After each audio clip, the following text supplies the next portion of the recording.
Hello, I'm Paul Fain. I'm the news editor with Inside Higher Ed. Welcome. We are here to talk about this book, which if you haven't read, I highly recommend you do. There are many interesting books these days about higher education. This is one of my favorites. I won't say my favorite because then I might get in trouble, but it's a very, very good book. So we're just going to jump right in. I'm going to have the folks here are going to give some opening statements. I'm going to ask a few questions, and hopefully all of you will ask some questions. So if you have, just let them marinate, and then as we get closer, I'll let you know and put your hand up, and we'll make it a kind of a conversation. So just a very quick introduction. I hope you can find quite a bit more about our speakers online. I'm just going to do the skinny bio here. So Tom Bailey is to my right. He's the director of the Community College Research Center at Columbia University's Teachers College. Shanna Smith Jaggars, the assistant director of CCRC, is to his right. Davis Jenkins, the senior research associate, to his right. And then David Baime, the senior vice president for government relations and research at the American Association of Community Colleges, which is housed in this building. So who is going first? Is Tom? Great.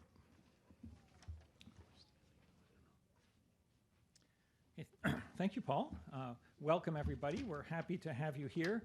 I'm going to give you a little bit of background and kind of a framework for thinking about what we've done with the book, and then Shanna will talk about developmental education and student services, and Davis will talk about a topic nobody's interested in, which is the cost of what we're talking about. Now, Community College Research Center has been here for almost 20 years, and for most of that time we've focused on, or really all of it, on trying to think about student success and how can we improve student success and improve the operations of community colleges. And that's really what we've been trying to do. And over that time, we've really seen and been involved with a tremendous amount of reform, lots of different initiatives and programs. You can see them in all the colleges. If you go to the AACC convention, you can hear many different descriptions of those types of reforms. But over the years, we've noticed that while there's a lot of reform going on, it doesn't necessarily get reflected in the overall performance of the sector, or as a matter of fact, in the performance of any individual institutions. So what is it that allows, or that causes a lot of reform taking place, nevertheless it doesn't result in any kind of significant overall improvement in the performance of the institutions or the sector? That's really one of the questions that's motivated our book. And so what are the problems with these reforms? I mean, one of them is that they're often small. So if you have a 200-person learning community in a 20,000 student institution, no matter what success there is, and often they are successful, it's not going to be reflected in any kind of overall operation of the college. And secondly, often those reforms, in almost all cases, deal with only one segment of the student's experience. Dev Ed is the best example. So you see students whom you might improve the operations of developmental education, but then they go out into the college as it was before, and if you track those students over time, the benefits that they get from that initial program often fade away. So that's one of the issues. So I mean, we pretty much conclude that the colleges are set up to encourage low-cost enrollment. And in that case, they have been spectacularly successful. If you think that the majority of students coming out of high school eventually do get some contact with college, and community colleges can take a lot of credit for that success. Now, how have they done that? They've done that by providing a lot of low-cost courses, many different programs, many different options. And many different schedules or patterns of enrollment.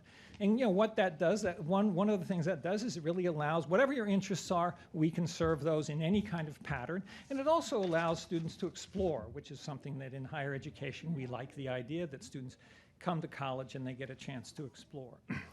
But one of the problems of this type of plethora of options is really it can be confusing to students, it can be disconnected, too complex and complicated, and so they often get lost, they don't know what they need to do, they aren't sure where they are.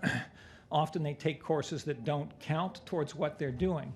So that's kind of one of the fundamental problems that we have. When you think about it, these institutions are very complex. Students make a lot of high-stakes decisions. They decide what course to take, what programs to take, when to enroll, whether they should transfer, if they transfer to where, should they get help, how do they get help, who should they ask for, about what. So there are all of these things that students have to decide, and they don't get very much help.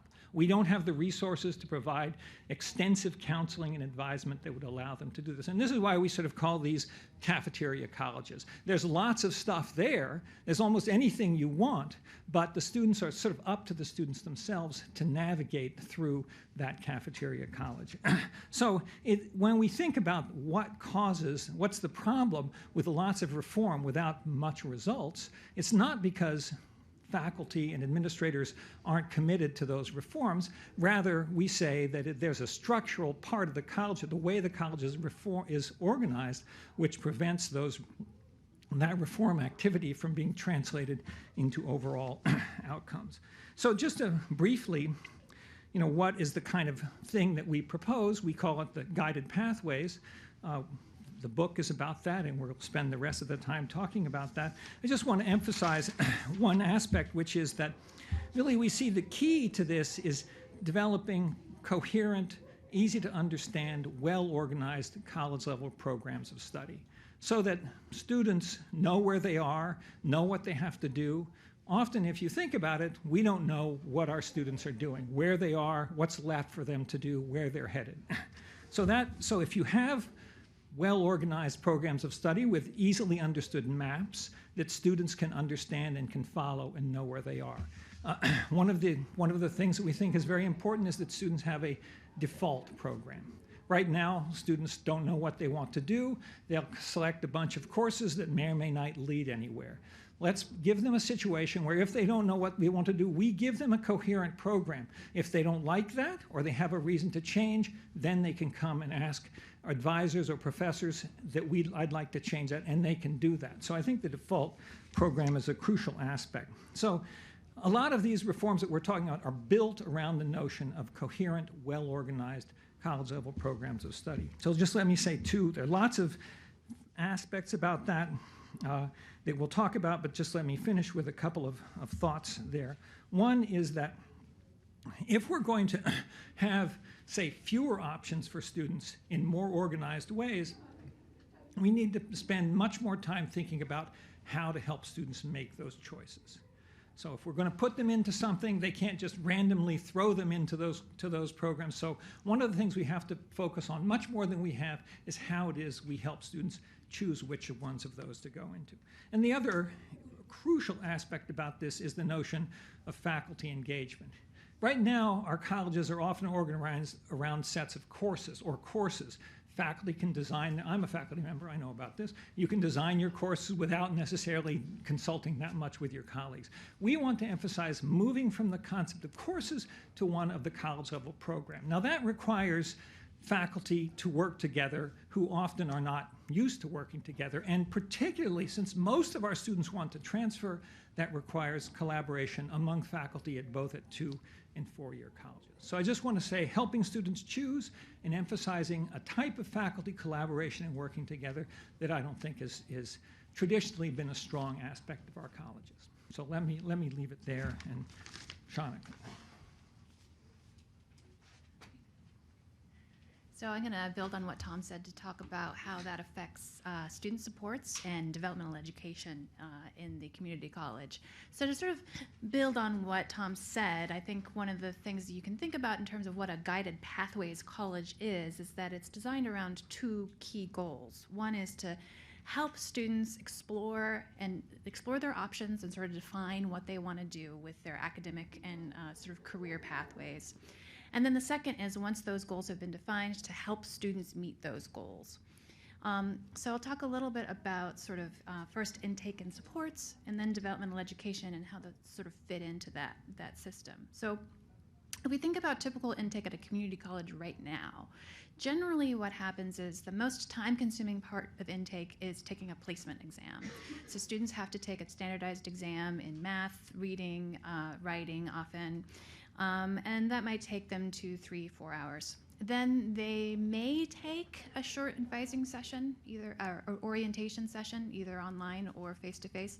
And then at many colleges, there's sort of a required advising session that the students go to help register for their first semester of classes. But because there's so many students waiting for so few advisors, often those advising sessions are just 10 or 15 minutes long. So there's really no time for students to sort of talk about what they might be interested in, to explore their options, to get feedback from the advisor. Instead, it's just sort of like, okay, here are your placement exam scores, here's the math course you should take, here's the English course you should take, here's a couple of other courses that seem to fit into your schedule that you seem like you might be interested in, here, go, okay, you're registered.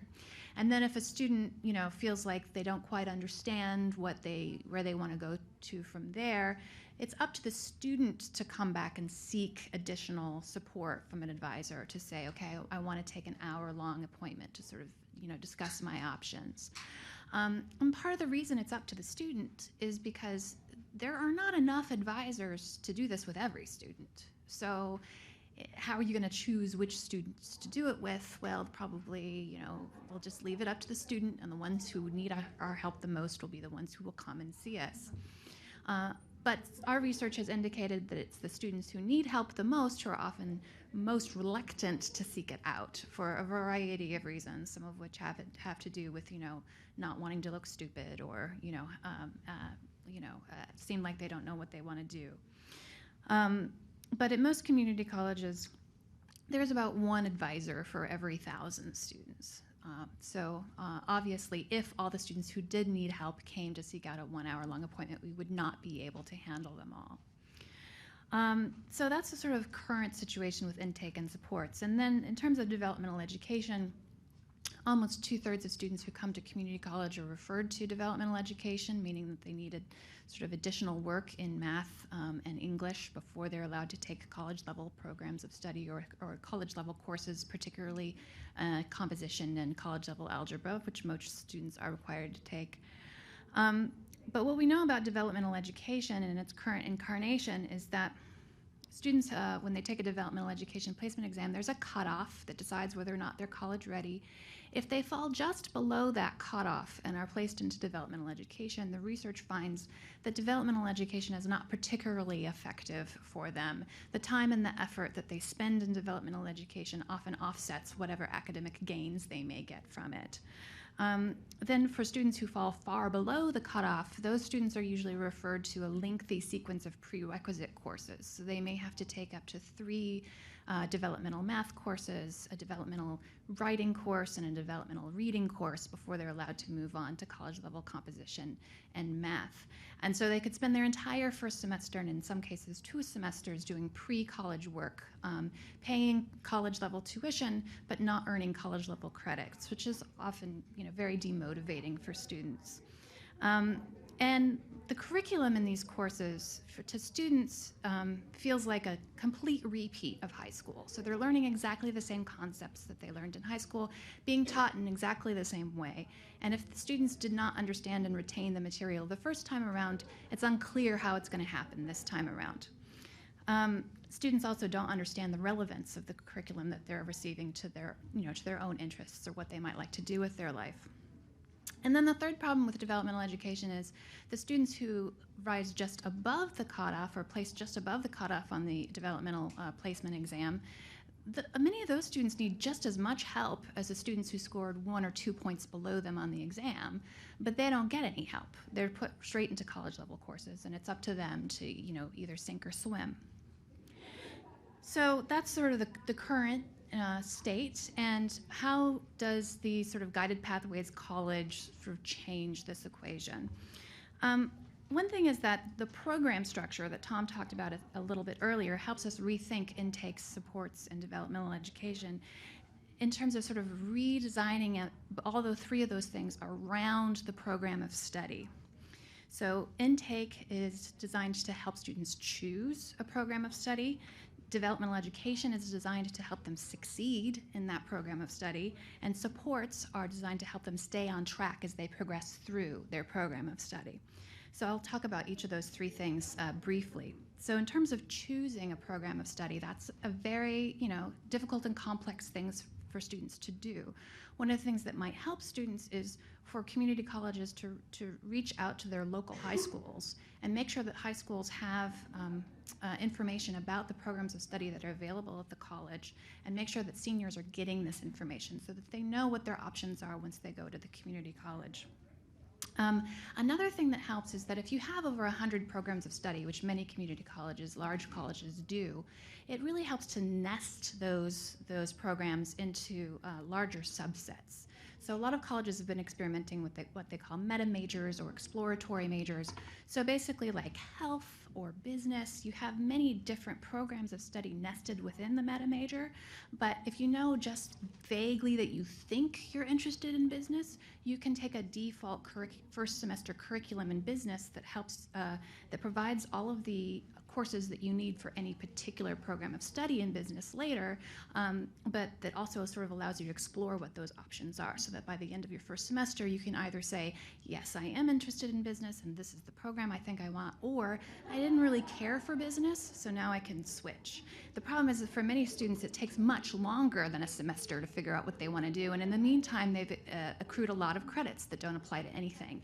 At least this way, by the end of the first semester, they can have a clearer idea if what they're doing is what they want to do or whether they want to do something else. And then another thing that a lot of community colleges already do is provide student success courses. If you can bundle your student success course into your meta major and sort of use that as a way to help students explore options within their major, or just for completely undecided students to give them a better sense of their options, that could also really help. So that's choosing the program of study. Then once students have chosen either a meta major or a specific program of study, we want to help them succeed in that program. And so we can sort of rethink developmental education along those lines. Right now, developmental education is designed to help students get ready for college-level composition and college-level algebra.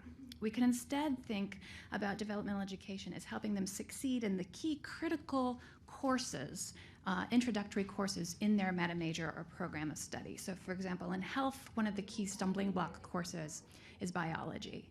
And so if we can help provide the supports that students need to succeed in biology, so the reading, the writing, and the quantitative skills that they need to succeed in biology, rather than sort of generalized English skills, which a lot of the times are sort of focused on composition rather than on the kinds of reading and writing tasks that students need to succeed in biology or psychology or whatever their sort of key introductory courses are. So for most students, our research suggests that the large majority of students could succeed in college-level work if they're placed into college-level courses with co-requisite supports, things that they're required to do as part of their curriculum that help them succeed in those courses. And those could be extra course sections, it could be required tutoring, just things that the students have to do outside of class or inside of class to sort of help them succeed with the college-level tasks. And so the sort of purpose of developmental education is not to do a bunch of stuff beforehand to prepare you for college-level tasks, but rather to practice college-level tasks and have the support to succeed at those tasks at the same time. This is a much more motivating way to do instruction, and in the book we talk about how to try to extend this general approach to instruction, not just to developmental education, but to courses across the curriculum, but we don't really have time to get into that today. So students have chosen a program of study, we're helping them succeed academically in it, and then the third thing is helping them stay on track through it for the 2 or 3 or 4 years that it might require. So one thing that helps students stay on track is if the program is clear, because students are no longer, they may not need as much advising if they know exactly what it is that they're supposed to do and that's clearly spelled out for them. That frees up advisors to be able to spend more time with the students who really need them. Right now, we often don't know whether a specific student is making progress in their course of study or not. One of the things about program structure is faculty working together to develop milestones for students in meta majors and programs of study. And we're sort of tracking whether students are hitting those milestones, and those who aren't, get reached out to by an advisor to sort of help them sort of work through that issue. One example of that might be the first assessment in a biology course. Faculty might be required to give an assessment with, say by the second week, and if a student does very poorly on that assessment, the likelihood that they're going to succeed in biology and then the likelihood that they're going to be a nurse is very, very low. So somebody needs to reach out to the student, sort of talk to them about that situation and say, okay, so here's the situation. Do you really want to be a nurse? Because if you do, you've got to double down on the course, and here are the supports that you need to take in order to make sure that you can do that. Or here's some other options that you might think about in the health field. And to help advisors manage all of this workload, a lot of colleges have hired more advisors, and in addition to that, helping manage the workload of advisors through what we call e-advising systems, which help automatically track students and send up flags so that advisors know exactly who to reach out to at what time. And hiring more advisors in this situation is, you know that the work of the advisors is being more effective, and you can see the return on investment that you are spending on those advisors, rather than in the current situation it's often not clear. So that's sort of generally what I would want to say about intake support in developmental education. And overall, I would say that program structure, having a clear program structure in and of itself is a good thing and will help bump up your student success numbers. But it's this sort of additional foundational support of having clear programs of study and helping to redesign intake, advising, and developmental education, and as well as instruction, which is something that we're not going to talk too much about today. That's, I think, where you will see the really big push and the really big change in student success numbers. So then Davis is going to talk about what all of this very ambitious agenda might cost. Yeah, it sounds good, but how much does it cost? That's what I want to know. There's a spellbinding chapter in the book on this topic. I think next time we should have chapters on sex and religion in community college, 2 other taboo subjects. But this one is about money.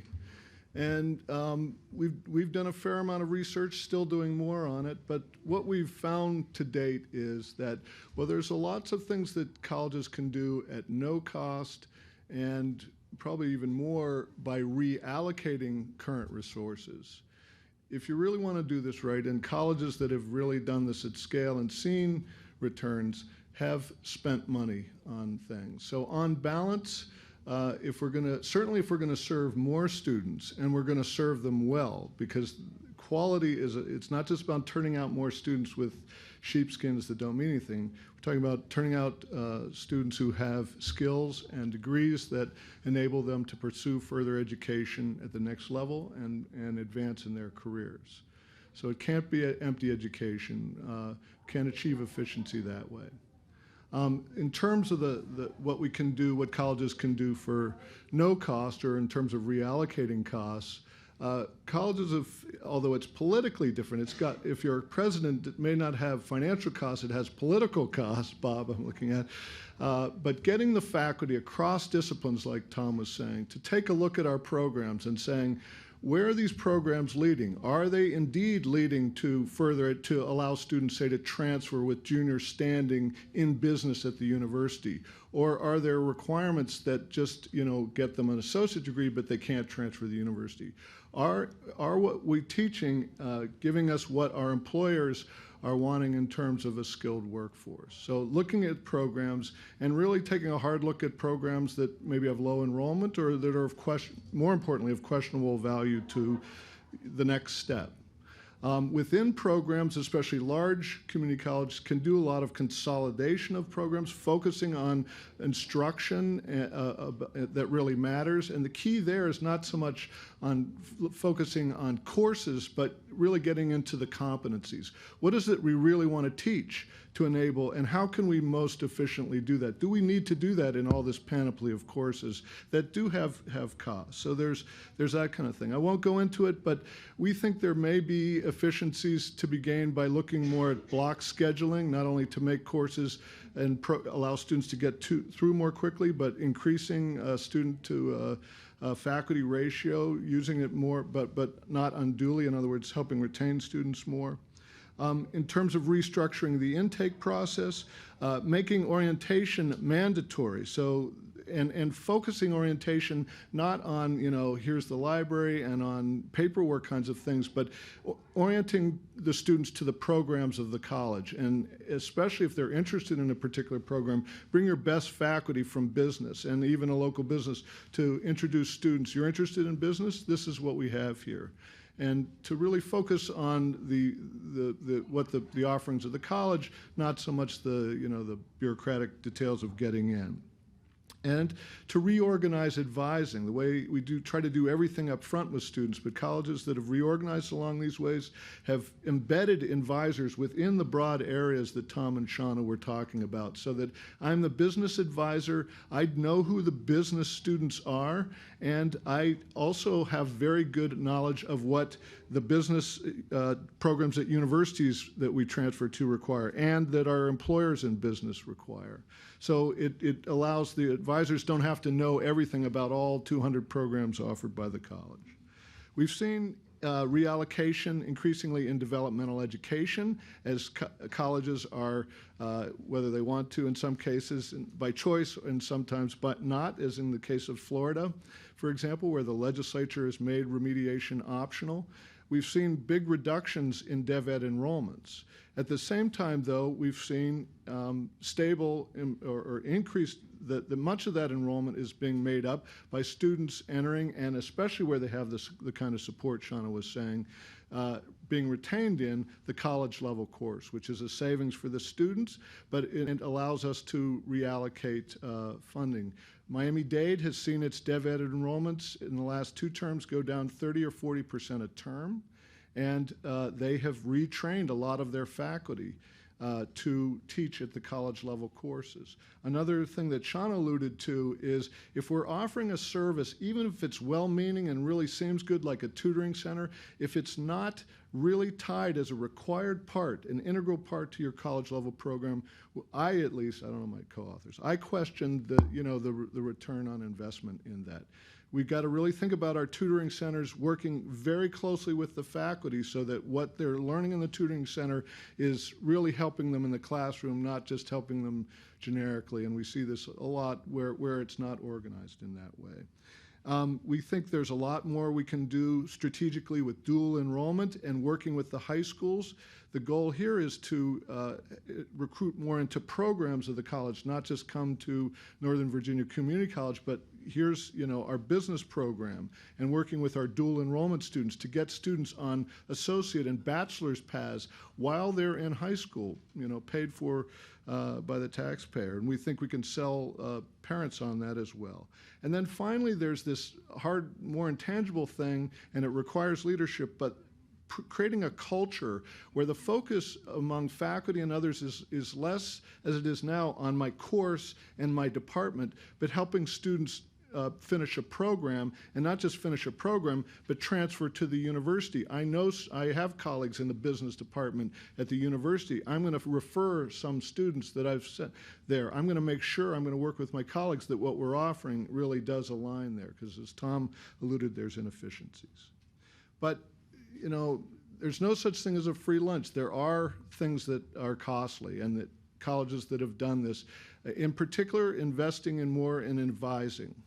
You have to restructure advising, but you still, this really moves advisors from being, in many cases, sort of like glorified scheduling clerks to becoming true advisors and helping students choose a pathway, do longer range career exploration and the like. So there are colleagues at Central Piedmont Community College that we've worked with on some of this cost work, have done cost studies. They find the load on advisors to be increased because advising are doing more advising, less sort of scheduling and the like. And then there's these enterprise research, these IT systems that allow us to track students' progress and let us know in the first week of class that they're having trouble in that bio class. But those are costly, and especially to small community colleges. I mean, around here we look at the Community College of DC, Nova, those are huge, but most community colleges are small, serve rural areas. This is a real I'm sure Bob's thinking this is a burden on the big ones, but certainly on the little ones as well. So So overall, we found in terms of the operating costs that actually this will make colleges more efficient. It will decrease the cost per successful completion. And from a societal standpoint, from a macroeconomic standpoint, that's good because even with the current outcomes, the most conservative estimates are that the taxpayer, not just the student, but the taxpayer gets a very high return to community college education. Conservatively, $2.50 for every dollar the community college, the taxpayers put into community college, they get into increased earnings alone. However, this is not an ideal world. And decisions are made not so much in terms of how can we make best use of our limited resources, but how can we cut the cost per student. And that has led colleges, and community colleges are the only sector in higher ed that have cut costs over the last 10, 15 years. They've done it often by cutting instructional costs, and they've done it by relying more on adjunct instructors, increasing class sizes, not using them more efficiently necessarily, and then relying on exclusive online education. All three things we found do not serve students well. So I'll just end, and I talk frequently to college presidents, so they're like, well, if this is going to cost us more, and the legislature isn't giving us any more, why should we do this? And we think that there is an increasing business reason to do this with not just performance funding, but as states cut support to higher education, the cost of education is going up. Financial aid, federal financial aid is leveling off from after the recession. The more the student and his or her family pays for education, the more they're going to want to see a return on investment. And so in the past, we recruited students by offering low-cost, diversified, flexible, accessible education. Now we think there's community colleges, if they want to have maintain income through tuition, which has become, in my view, the new performance funding, they're going to have programs that lead somewhere. So now the key to recruitment and retention is placement. The key to recruiting and retaining students is having programs lead to further education and employment as quickly as possible, but without sacrificing quality. So I'm going to turn it to David Baime of AACC.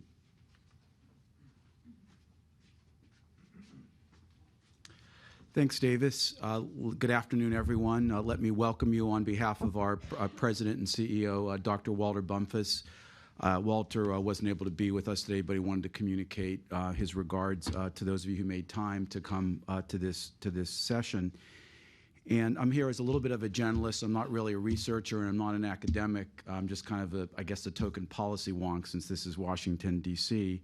But I do want to say that I think this is just a fantastic book.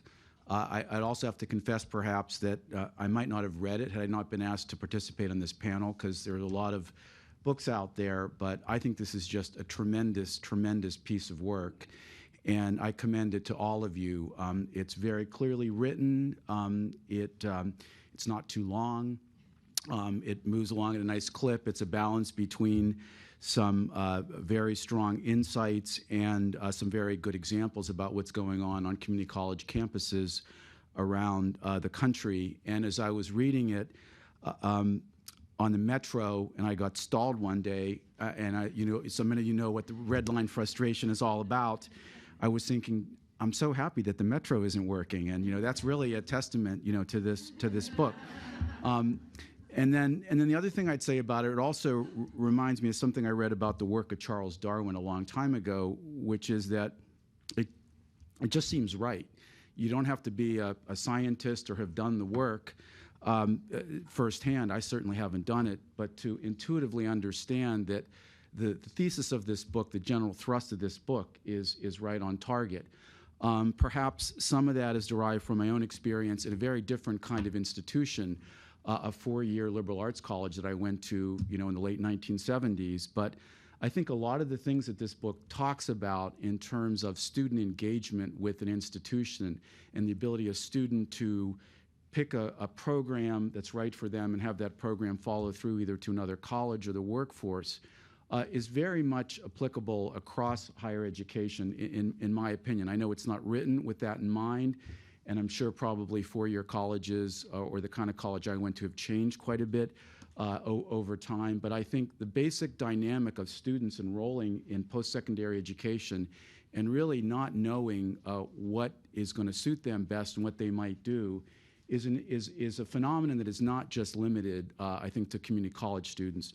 And so for all these reasons, I really do commend this book to all of you if you haven't had a chance to read it.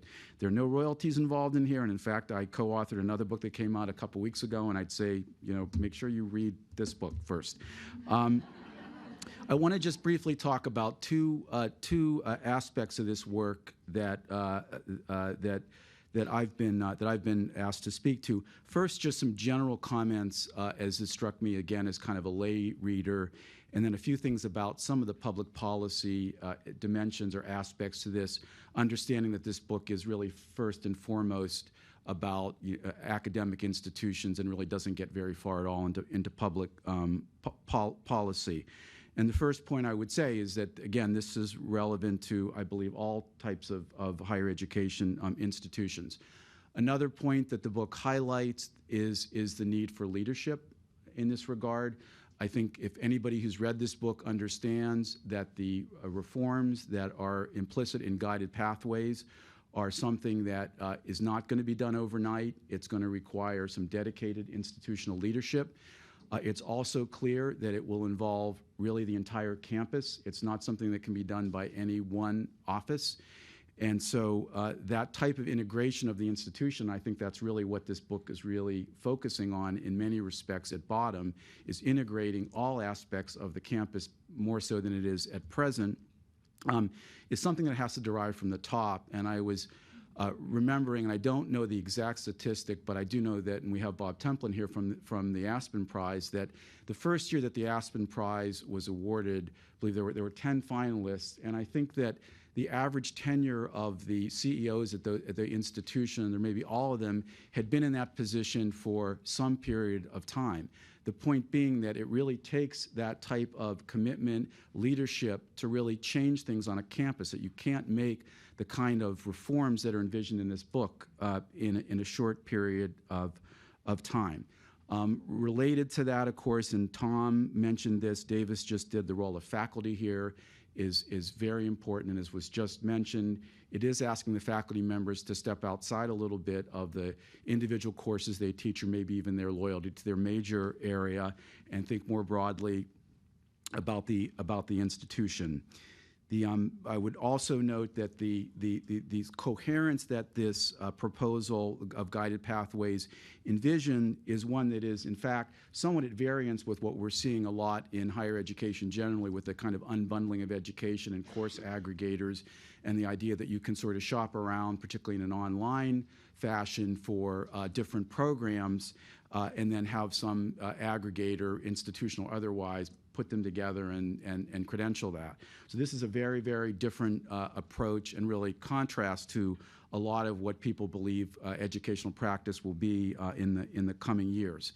One thing that I mentioned this to the authors earlier this week, that I wish this has gotten into, maybe we can talk about this in the Q&A session, is the whole aspect of learning outcomes, because the book talks a lot about the need for learning outcomes to be part of these guided pathway programs without elaborating a lot about what exactly that means. So I think that that's something that we might want to have, again, the writers mention when we get into the Q&A section of this afternoon.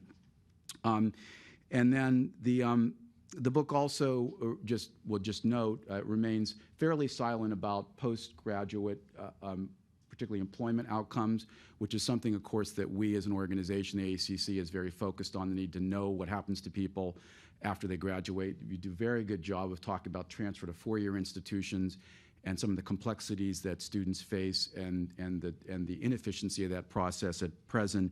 But I think the relationship between some of these programs and workforce might be something that you want to look at in the volume 2 of this. And then just a few policy notes, again, as I see it from the angle of a lobbyist. One of the things that I think is very interesting about this book, and is somewhat, again, in contrast to a lot of current assumptions about how about public policy is the notion that students don't really know when they enter a community college in particular, but perhaps in other sectors as well, what program is the right program for them. And there's a very, I think, thoughtful elaboration of how students who know that they want to be, for example, let's say a nurse, is to have the intake versus somebody who knows and maybe they kind of like science a little bit, or they might be interested in a health career, and the different program structure that is applied and presented to that student. What we're seeing in Washington, D.C., and of course we're honored to have our Undersecretary of Education, Jamie Studley, with us this afternoon, is that there is an assumption that students know the moment they enroll what program they want to follow in higher education. It's in the gainful employment regulations. It's in the assumption about the 150% subsidy for your loans. And from our point of view, that's unrealistic in many cases. And I think this book, in a completely sort of unrelated way, or in a way sort of inadvertently, I think raises some of the issues that are involved with that and some of the shortcomings of that approach. Another thing that's very relevant also to what the Department of Education is doing now, but also is being talked about in Congress, is the issue of what data and information students need in order to make good decisions about what program they're going to be in. There is also a lot of discussion these days about refining the information that is created and then given to students primarily through websites and electronic media. And I think this book very nicely describes the fact that that is clearly not sufficient for the vast majority of students to make a good decision about the program or even institution that they're going to be at. And so the idea that you can require colleges to generate a lot of information, put it up on a website, and then say job well done and go home is clearly not the case, and that the issue of advising is something that needs to be considered, if not as a matter of public policy, then certainly as a matter of institutional policy. Academic advising, most of you will know, is not something that is required under the Higher Education Act or something that is really funded in any largely maybe any way at all, perhaps through Gear Up and TRIO a little bit, but academic advising is not really done through post-secondary education programs. Just a couple more things. Did want to point out that although the book, I think it's fair to say that the implicit assumption is that this is a course design that is perhaps best suited for full-time students, that 60% of all of our community college students are part-time students, and so we need to think about guided pathways that are relevant and workable for that population as well. Of course, we'd like to change that perhaps. There's, given the correlation between enrollment intensity and completion, but we also know that many students are going to continue to go part-time. And then the last thing I would do would be just throw it back to Davis and say, cost. Cost just remains a huge concern about this. There is not a huge concern, but certainly reality that this proposal, if it were to be implemented, would need to to take into account and accommodate somehow. You can redirect funding, but some of these services, they're people services in many cases, and that costs takes some resources, and so figuring out a way to identify those resources when, as Davis said, we as a sector are spending less per student than we were 10 years ago or 3 years ago, I think would be a real challenge. So with that, thank you again for having me, and I guess I'll turn things over to Paul. Alrighty, I think we're going to do about 15 minutes or so of questions from the moderator's privilege, and then turn it all to you all. You all okay with just sitting there to answer them? Great, and feel free to kind of piggyback and pop in as you see fit. I won't direct them too much at individuals. So, as a layperson reader of this and someone who writes about the completion agenda a lot, one of the criticisms or concerns we hear from folks in the field about the completion push is its tension with access, right? Everybody's heard this. Are we going to tighten standards as a result of the completion agenda? But I do sometimes hear freedom of choice as an issue too. It kind of cropped up around the California Community Colleges Task Force report, and into this idea of students come to college for a lot of reasons, and it might be to meander a little bit, to find themselves, to take a few courses, to pop in and out. And if we do become a little more structured in how we guide students, will we threaten that? And what would you say to folks who worry about that when they read your book? Well, I might start by saying that for student, we don't know right now which students fall into which categories. So if a student wants to come in explicitly just to take a couple of courses and explore, the college doesn't know that. If the student comes in wanting to get, a bachelor's degree in, a specific field, sometimes they know that because the student might put that on their application form, but a lot of times that information is not entered into any kind of system in a way that's integrated with advising, so nobody really knows that that's what the student wants to do and sort of make sure that they're on track to do that. So the better intake, part of that is just getting more information about the student, what they think their goals are, what they think that they're there for, and then sort of keeping up with that as the student progresses to whatever that goal might happen to be. I bet Davis probably has something to say about meta majors and exploration, but. Yeah, but I mean, when we travel the country and talk to faculty and colleges about this is the number one objection. You're limiting student choice.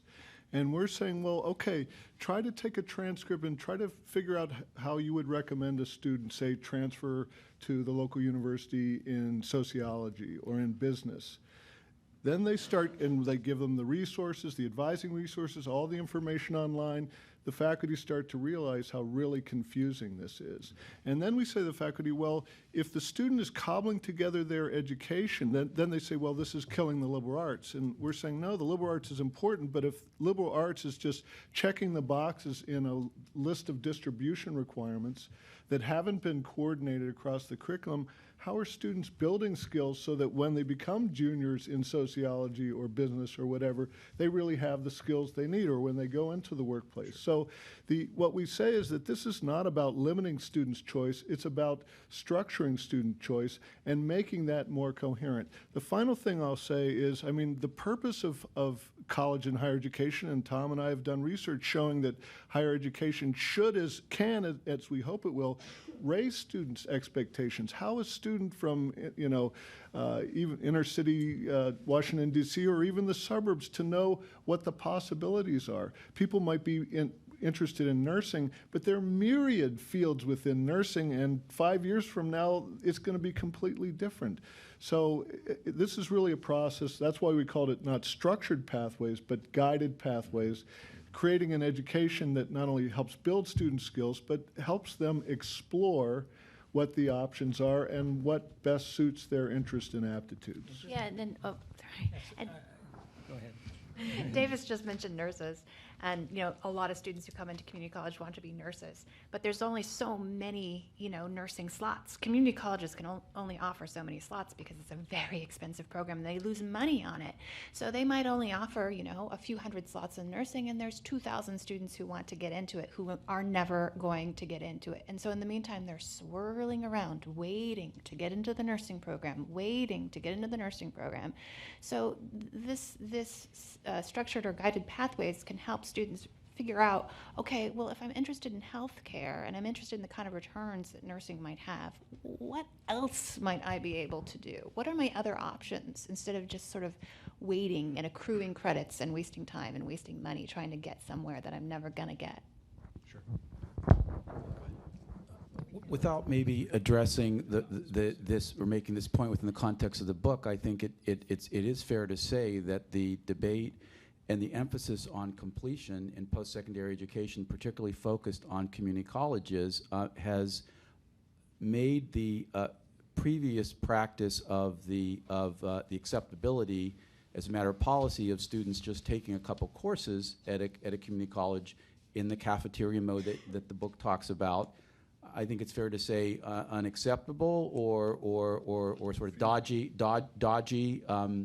in policy terms. We know that in Title IV you have to declare a program or so that you're in a program or certificate in order to qualify for federal funds. So there's always been that aspect of it. But I don't think there's any doubt that the acceptability of the idea that you might just want to take a couple courses at your local community college for credit is changed. The other thing I would say about this, as I was reading, I was thinking that there are many community college presidents, certainly, Paul, you've spoken with them, who said that students oftentimes don't really intend to complete a program. They intend to get a job. If they've taken enough courses to get a job, then they've fulfilled their educational objective, and their college institution is a failure. We have no idea what the numbers are. Ascertaining student goals is well nigh impossible, but I think that it needs to be understood that for many of our institutions, the leadership, they believe that if a student leaves before getting an educational credential and gets the job, the college has performed its mission. And ideally, they've got a stackable credential before they leave. But Right, that's and another maybe an story. industry certificate as well Sure. as part of that. Yep. Tom, did you want to pop in on this, or? No, I guess your original question, is if you put it, they want to meander. I guess if if you think that the selection is meandering, then this is a problem with this. But this is a way to explore. This is an organized and more coherent way to explore, rather than simply letting students, add it with a myriad of courses and options. I think that's kind of really what it comes down to. Just to take a step back and look at the scale of the problem here. We all know the scale of the challenge on completion and how the needle hasn't moved as much as folks want. But, I won't name the college because I haven't checked this out, but I remember hearing that there was a large community college system that had 10,000 courses in its course catalog, which is, talk about a cafeteria, that's insane.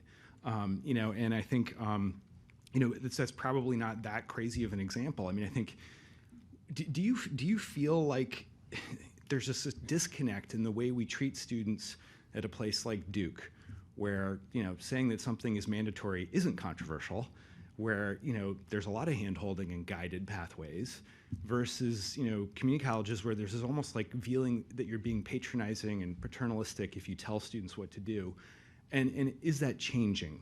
Has this push? Are you seeing improvements or a change in that attitude? Well, the Duke or the Columbia, Columbia has a very structured first-year program. I guess Brown is another example that's the opposite of that. But I think one of the things is that students who are going to Duke or Columbia, they have been channeled from the time they were 5.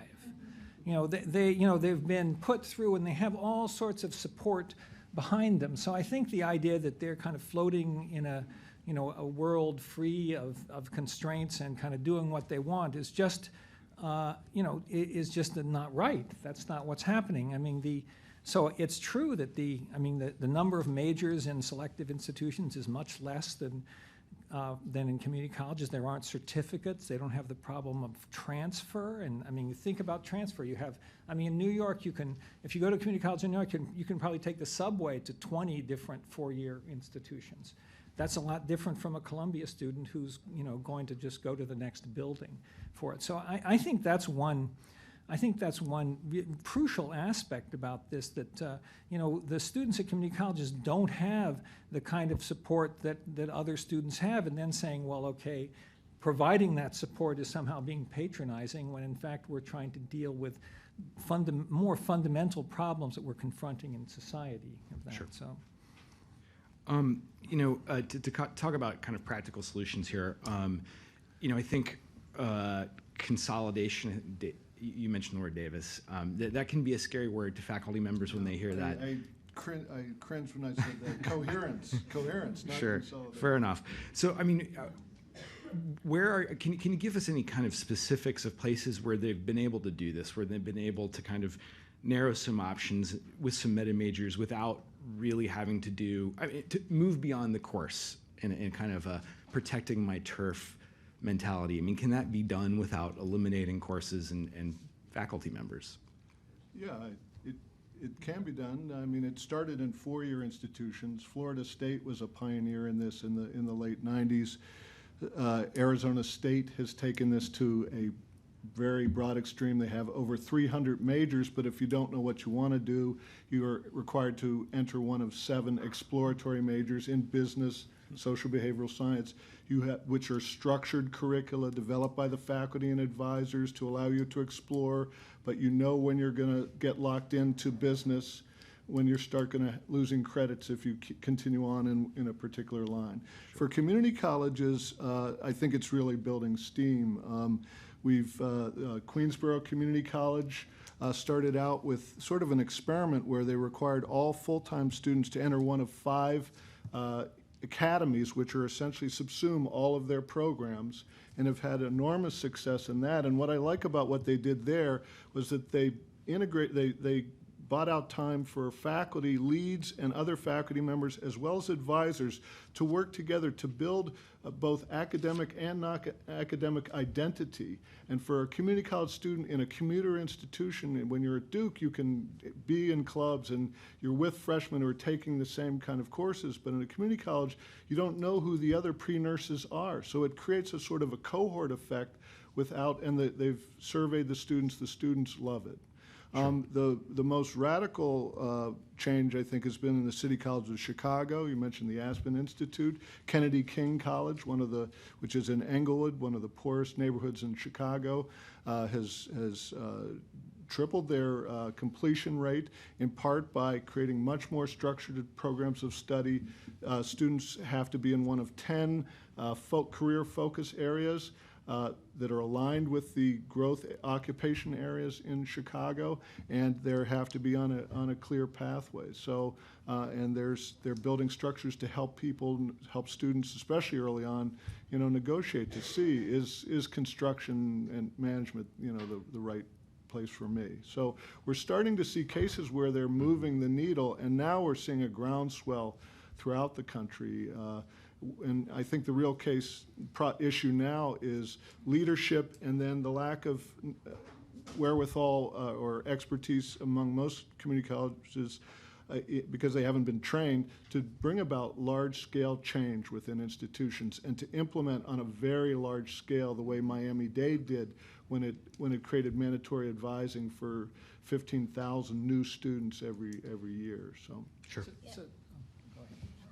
So you asked about whether this can be done without cutting courses or faculty, and actually the leadership component of this requires sort of a political deftness and being able to sort of create structures for faculty to negotiate together about things like which courses are going to be on the pathway, because the course that's not going to be on the pathway is going to lose enrollments, and that course might end up disappearing off of the course catalog because it's never getting enough enrollment. So, faculty, they have their sort of treasured course. They don't, they want that course to live, so they want it to be on the pathway. So how to have faculty work together to sort of overcome their own sort of personal issues about which courses they want to teach to what courses they think are most important for the pathway is, it's a delicate process, but we have seen it work. Right, and the way the touchstone is this helping the student get to where they want to go? Liberal arts faculty often question this because they have this ethic of exploration, which we share as well. But then when we say, look, these humanities courses, even though the students like them, they're not being accepted by the university. We can try to bring pressure on the university to accept them, or we can figure out how can we teach these same competencies, these same ways in other courses. In smaller colleges, we're seeing the benefit of faculty being able to teach more 200-level courses because there are actually enough students getting to that level instead of just being sorted out in Dev Ed in the first level. So we can see benefits, but it's an enormous cultural change. Raises lots of very valid concerns, and it raises fears about people's jobs, and these times is scary. But when you reduce it to the student and the student's end goal in terms of further education and careers, and you empower the faculty to do it, don't just superficially do this. Every place we've seen that it's done this, it's been very powerful. Sure. I don't want to repeat the issues of the difficulty, but you mentioned a 10,000 course institution. What's the cost of that? And how many of those? I think you'll find a much smaller number of those courses that are actually account for most of the enrollments. So, yes, it's difficult, and there's no question that there are issues and not everybody's interest, not every faculty member's interest is going to be promoted by this. But in addition to this, to these other issues, I think there's a cost question as well. Yeah, and not to give it away, but that institution's in a state that gets very little support to community colleges. So yeah, I think there's cost issues all around. To get at the leadership and culture change piece, thanks to the Aspen Prize, we heard a lot about what some of these institutions were able to do under strong leadership for a long time. Valencia, just incentivizing a lot of these practices from, a decade on. You really can't replace that. But and this is not a plug for Inside Higher Ed, at least an intentional one, but we had a piece this week, an opinion piece by Jim Jacobs, community college president in Michigan. It was some tough love, I'd say, mostly very positive, but about your book, but saying, what about the middle managers? And that resonated with me as a middle manager. Where is the role, and do you feel like he raised any good points, any answer you'd like to make about, for folks who aren't at the president level, more at the dean and below, and kind of taking leadership of this? Well, I mentioned efforts across the country and the lack of expertise in change management and large-scale implementation.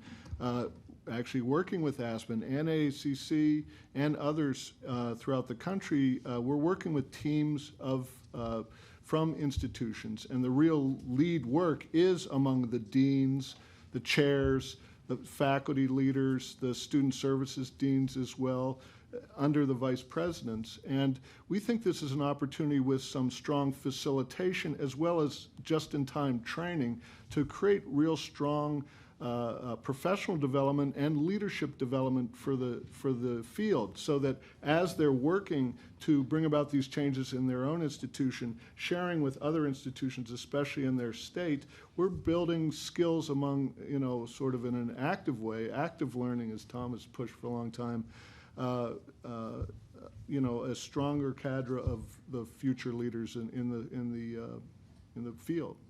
Sure. Anyone else want to jump in on that? I know that Jim Jacobs has for a long time argued for the middle management issue, and I think it's true. When we think about leaders, we think about presidents, but I think presidents can be enthusiastic about it, but if the middle managers aren't actually on board, then that'll be a crucial problem. So, then of course we also say we need to have a good faculty engagement. So I think this is just another indication that, yes, this is ambitious, and one reason that it's ambitious is because it really can't be done as most reform is done in the past by a pocket of activists off here with a grant from a foundation in a building that's off campus, working with a small number of students. And that model hasn't worked, and fundamentally that's what we're saying.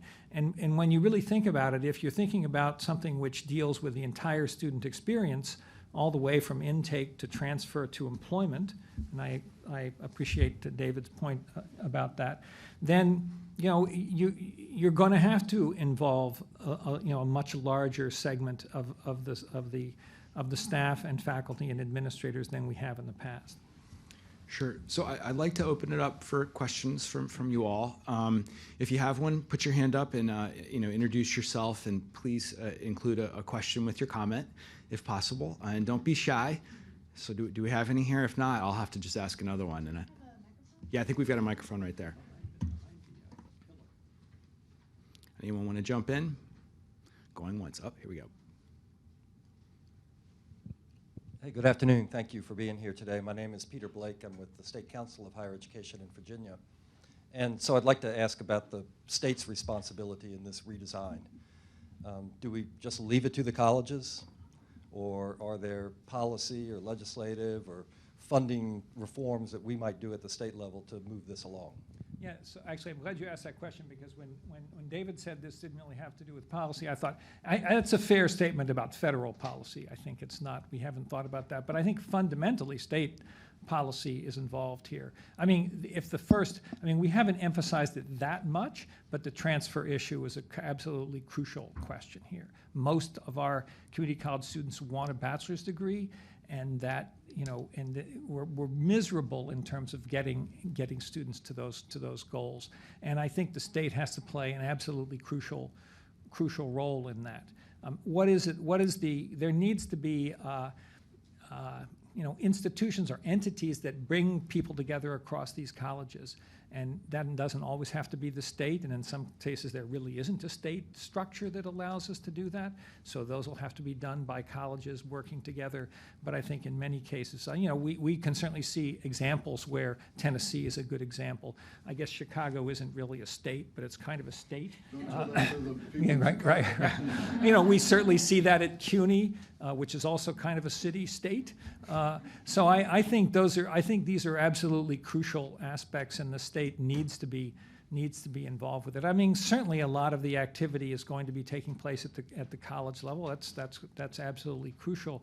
But this can't be, just as we can't be dealing with one little department in the college. This isn't going to work if it's kind of a retail operation that we're thinking of college by college. So I think it's kind of a crucial element in this strategy. Look at the Dev Ed reform you guys undertook in a very short time, a couple years in Virginia. You certainly got leadership involvement from the presidents, and they in turn involved other people and engaged. But once the decision was made, the state played a very big part in that. That wouldn't have happened if it were just left up to the colleges individually. And there are these structures of the president's councils, the academic councils, the people who meet, the decision makers who meet, just in a regular course. You can make those more strategic in focusing on these issues rather than, their own association kind of internal issues as well, which again is one thing I've seen Virginia, Tennessee, others do. I think the state can play a role in helping build capacity within the state in leadership within the system. Yeah, and it's not just about policy, state policy. It's also about state-level structures. So one example that we talk about in the book is Washington versus North Carolina in terms of their transfer policies. So both of them had pretty strong transfer articulation policies, but in North Carolina, they weren't followed for decades. And so North Carolina passed another law saying, okay, guys, you have to actually do what we told you to do, 15 years ago. They said y'all. I come by the y'all, honestly. I'm from the South. But but in Washington, they not only had those articulation policies, but they also set up a structure for 2-year and 4-year colleges to work together on a regular basis to talk through and to negotiate these, on an ongoing basis. And that has resulted in much stronger transfer outcomes than you would have in a lot of other states. And I mean, I think there's an issue here because, there are, 100 institutions in the country we've all heard of. They're the ones competing for the Aspen Prize. And so they're involved with this and probably don't need a lot of spurring, to do that. And we actually were doing a survey of a random survey of colleges. And so we started out with choosing some colleges to sort of do the survey with, and so we chose the ones we knew, and so they responded, and they had lots of things to say. And then we sort of had a random bunch, so we were the college we'd never heard of or never interacted with. And in many cases, they didn't understand what we were talking about, or there was so I think there are many colleges that are involved with reform, but there are others that just aren't engaged. How are we going to reach those colleges? I mean, there have to be many ways to do that, but I think the state is certainly in our country the first structure that we'd look at to try to do that. Do we have? States could do a lot more with financial aid policy. David's talking about support for advisors. Washington State, when they had some money, passed several years ago this opportunity grants, which was financial aid for low-income working adults. And there were a couple good things about it, one of which the adult had to be in a well-structured program of study that not only led to a job, but further education at the associate and bachelor's level. So it had to be a stackable career path. But they also provided some modicum of money subsidy to the college to support advisors of those and other students, recognizing that, the state generally, when they pay community college, they think we're paying for instruction, when in fact advising well done is really, really critical. So I don't want to suggest that could be done with federal financial aid, but certainly I think states could use this idea of using your limited resources to get a better return on investment strategically. I think at least the discussion of it, I think, would be more useful than a lot of the discussion in states like now in some, which is like how big a whack can we take out of our higher ed budget to prove our political worthiness. Sure. Do we have other? Oh, I think I see one back there. Thank you. Cindy Lenhart from Achieving the Dream. And I really appreciate the content of this book. And I think your comment, Tom, a few minutes ago about there are colleges who are really engaged in paying attention to this, but there's a lot of colleges out there that this is almost like news to them in some ways. And I think coming from inside a community college in my earlier career, there's a real challenge inside to look at this and go, how are we going to do this? How are we going to do guided pathways and engage our faculty and do all of these other things? And pretty soon we have initiative overload and initiative fatigue. And what are we going to do as a college? And so, is there something that says, you don't have to do it all at once? Is there like the secret sauce that says, this is the tipping point, this is the place where things start to happen, where do I start, how do I go about it? Well, I think that we've tried to argue that this isn't another initiative to add to a bunch of other initiatives. Now, I do think that there's variation in the amount of reform taking place at different colleges. That's true, but I think in general, I think most faculty and people at most colleges want to see their students succeed, and they're willing to put some effort into that. And so I think what we hope this does is it allows people to take the types of things that they're already doing and to put it into a framework that makes it more coherent and efficient. And I think that's what we hope this is going to do. And it definitely, if we tried, and if you look at the last chapter of the book, we tried to go through a series of these types of reforms and initiatives, and instead of saying, okay, here's 10 and ours is the 11th, is to say that if you look at this from this perspective, each one of these 10 reforms, whatever they are, is changed or thought of in a different way, and in a way that those can be integrated together. Even so, that you have to, I think, as part of good change management, recognize that there is initiative overload and that faculty are teaching 5 courses a semester. They're tired. Resources are stretched thin. It's tough out there.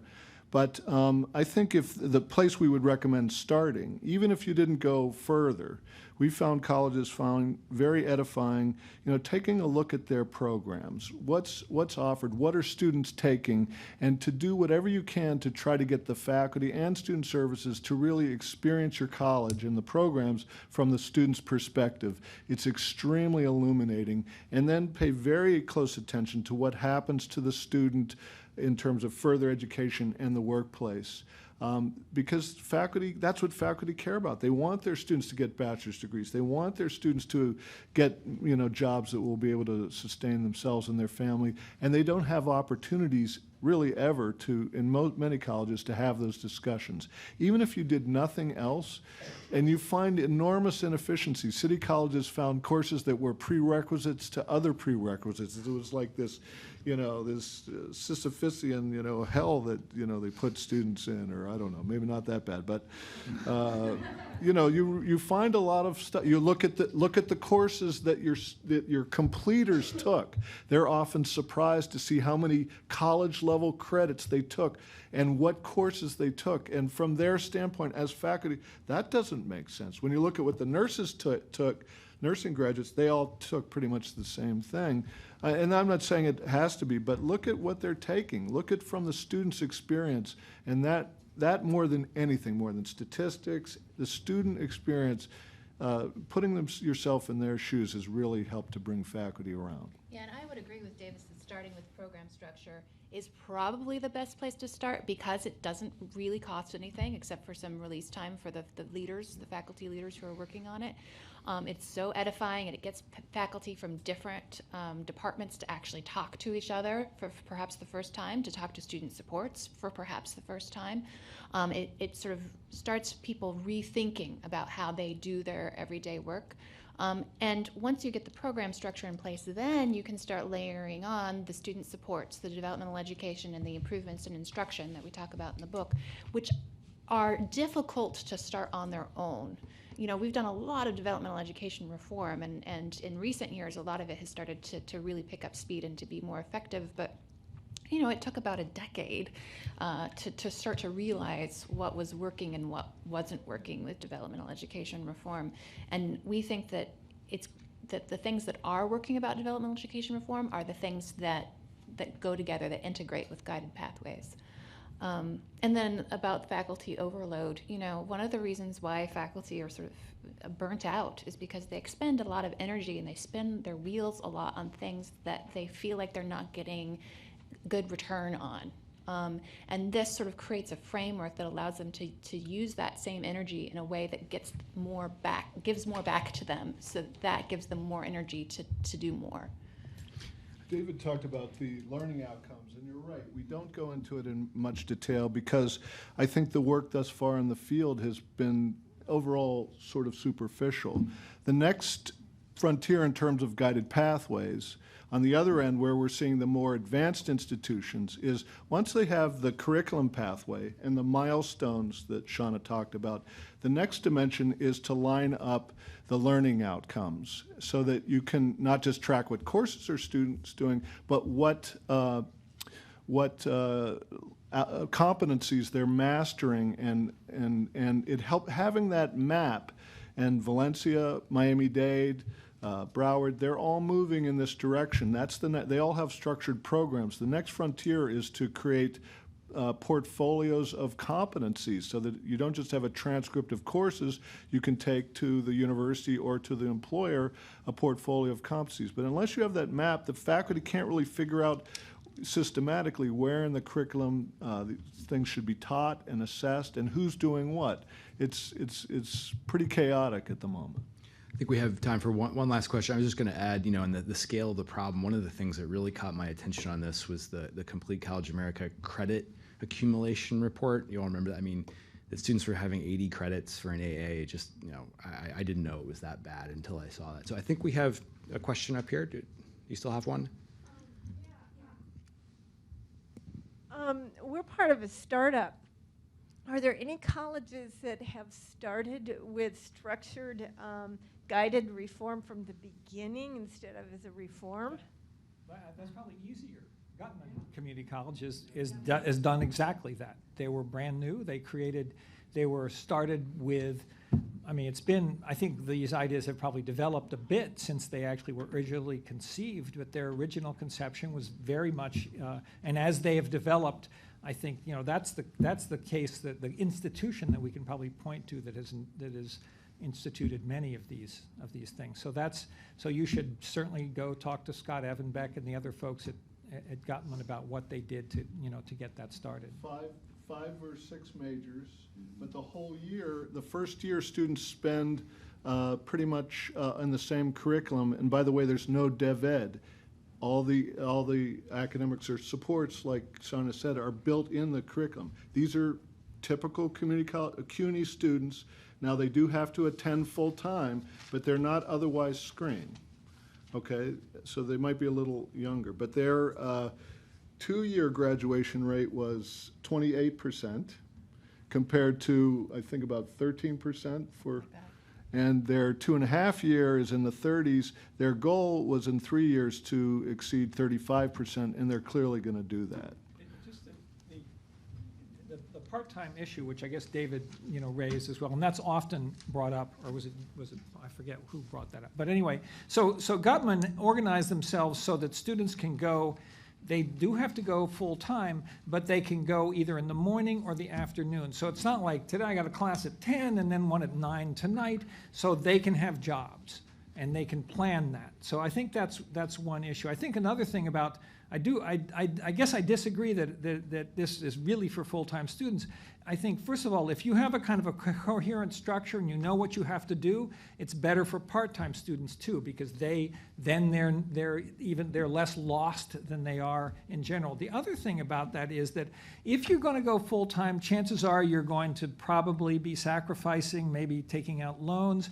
If you know that you're in a program that clearly takes you to the end in the most efficient amount of time, then you'll probably be in a better, you're more willing to either borrow or to make the kinds of sacrifices that you have to make so that you can go full time. So I really think that, I think yes, most community college students are part-time, but I think this has lots of advantages for the part-time students as well. All right, we're going to wrap there. I hope you'll join me in giving a hand to our authors. And thanks to you for coming.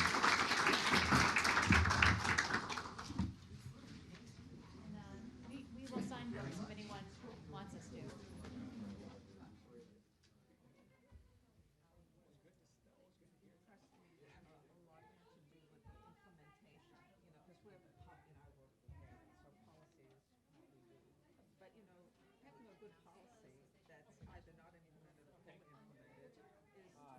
Yeah.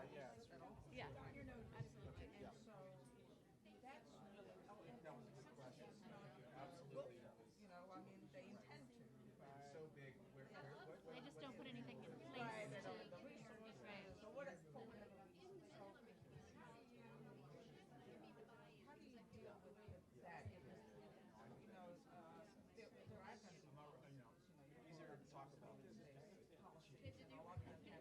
measures and even processes